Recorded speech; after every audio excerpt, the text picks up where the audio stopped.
ಆಚರಿಸುವ ಪ್ರತಿಯೊಂದು ಹಬ್ಬವು ಪ್ರಕೃತಿಯಲ್ಲಿ ಬೆರೆತಿದ್ದು ವೈಜ್ಞಾನಿಕ ಕಾರಣಗಳಿವೆ. ಸಂಕ್ರಾಂತಿ ದೇಶದಲ್ಲಿ 70% ಇರುವ ರೈತರಿಗೆ ತಾನು ಬೆಳೆದ ಬೆಳೆ ಫಲ ಕೊಡುವ ಹಬ್ಬವಾಗಿದೆ ಎಂದು ವಿದ್ಯಾ ವಿಕಾಸ್ ಶಾಲಾ ಸಂಸ್ಥೆಯ ಅಧ್ಯಕ್ಷ ಬಿಎಂ ರಂಗನಾಥ್ ಹೇಳಿದರು.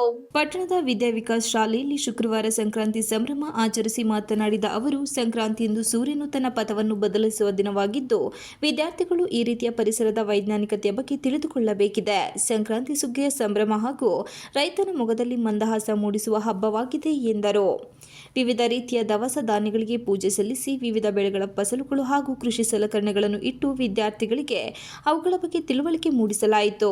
ಶಾಲೆಯ ಆಡಳಿತಾಧಿಕಾರಿ ಪದ್ಮ ಜಯಕುಮಾರ್, ಟ್ರಸ್ಟಿ ಆಶಾ ರಂಗನಾಥ್, ಪ್ರಾಂಶುಪಾಲ ಬಾಲಾಜಿ ಸೆಲ್ವರಾಜ್, ಯೂರೋಕಿಡ್ಸ್ ಮುಖ್ಯಸ್ಥೆ ಶಾಲಿನಿ ಕೇಶವ್, ಮಾದಿಗೌಡ ಪಾಟೀಲ್, ದೈಹಿಕ ಶಿಕ್ಷಕ ಯಶವಂತ್ ಸೇರಿದಂತೆ ಶಾಲೆಯ ಶಿಕ್ಷಕರು ಹಾಗೂ ವಿದ್ಯಾರ್ಥಿಗಳು ಪಾಲ್ಗೊಂಡಿದ್ದರು.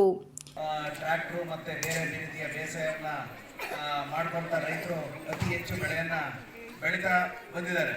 ಹಾಗಾಗಿ ಈ ರೈತರಿಗೂ ಎಲ್ಲರಿಗೂ ಸಹ ಈ ಗಣೇಶ್ ಟಿವಿ 46 ಮಲೆನಾಡು ನ್ಯೂಸ್ ಬೇಲೂರು.